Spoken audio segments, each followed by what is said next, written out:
He'd make her cry and beg for him again, that's what, and sometimes he'd give to her, and sometimes he wouldn't, depending on how he felt. Mrs. Breedlove, her hand on the door, glanced at her watch and cried out, "Heaven and earth, it's 8:15 already." She sped up to get her brother out of bed and off to work. Christine, once in her apartment, made herself a pot of coffee and brought it to the living room, where she sipped it and skimmed the morning paper, but her mind accepted little that she read, for her thoughts kept turning to her past. She had met her husband in New York the year she was 24, at a time when she had come to the conclusion she would never marry at all. She had been living with her mother on Gramercy Park that year. Her mother had been ill with a heart condition, and she had devoted herself to her as best as she could. She was glad now that she had this opportunity to return, even so in a small fashion, some of the things her mother had done for her. But her mother, although she knew she was dying, refused to become an invalid or to make nagging demands upon others, and as a result, Christine had taken a job in an art gallery where the hours were not too long, and her mother could get in touch with her as quickly as if she were needed. That winter, a Mrs. Bogardus, one of her mother's old friends, asked Christine to a dinner party she was giving for her nephew, Kenneth Penmark, a young naval lieutenant, and she had accepted more to please her mother, who felt she was too serious, that she did not go often enough for any reason. She had liked the lieutenant at once, and for a little while, before they were overwhelmed by the boisterous wholesomeness of the other guests, they had sat before the fire and discussed the painters of the Paris school.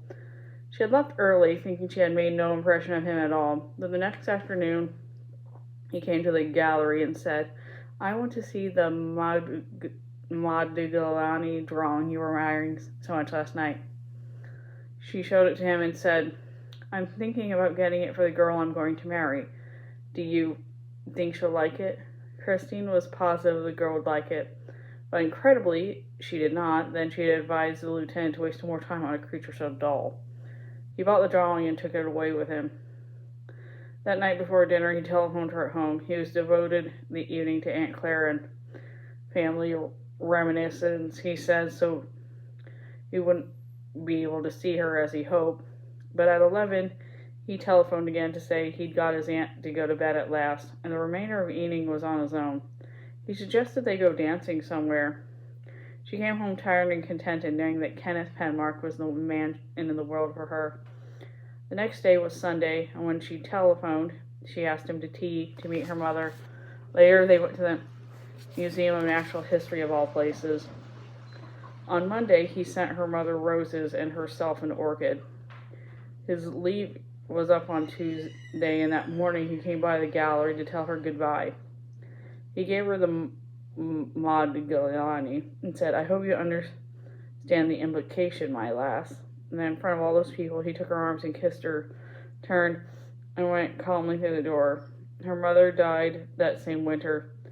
The following spring, Lieutenant Penmark came to see her, and they were married. Hers had been the most wonderful marriage, he thought.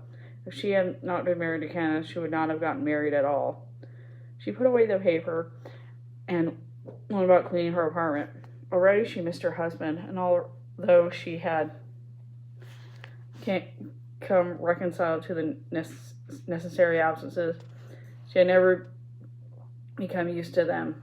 And standing quietly in her living room, she thought that all her life she had waited for someone, first her father and now her husband. This time, since the trip would be a long one, they had considered the idea of accompanying her husband, but regretfully they had abandoned the notion. They told each other it was merely a question of additional expense, that the money could be better used toward the house they had planned to build later on. The true reason had deeper and had concerned their daughter.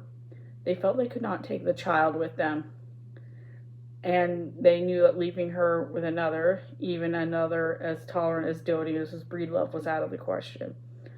There had been something strange about the child, but they ignored her oddities, hoping she would come more like other children in time.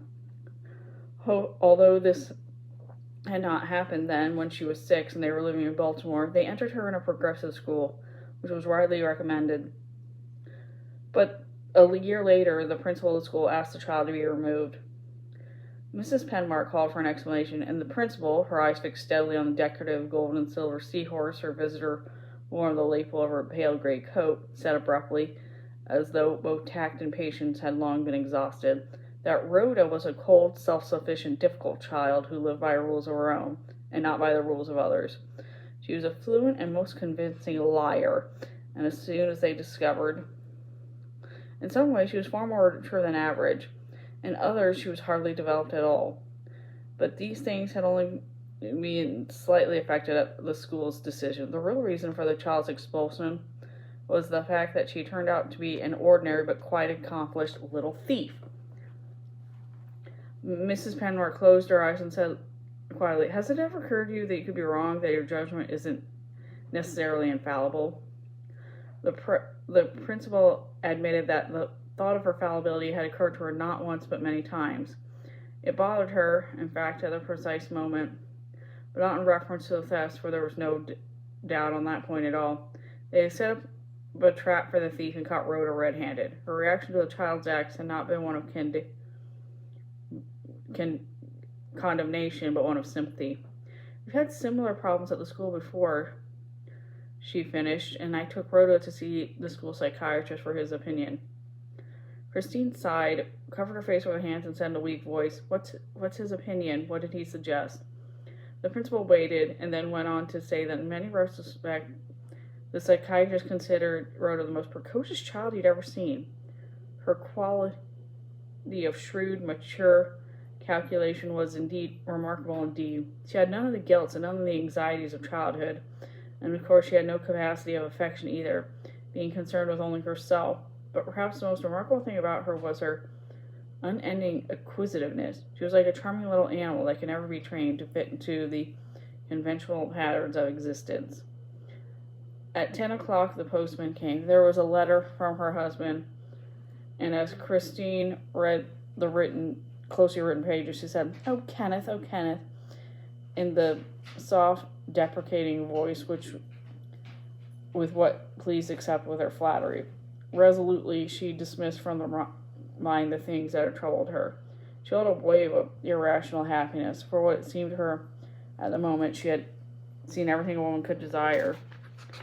She seated herself at her desk to answer the letter, but first she rested her hands against her cheeks and looked at the soft green street, holding to her happiness, which was wise, for it was the last time she would ever feel. And that's the end of that chapter.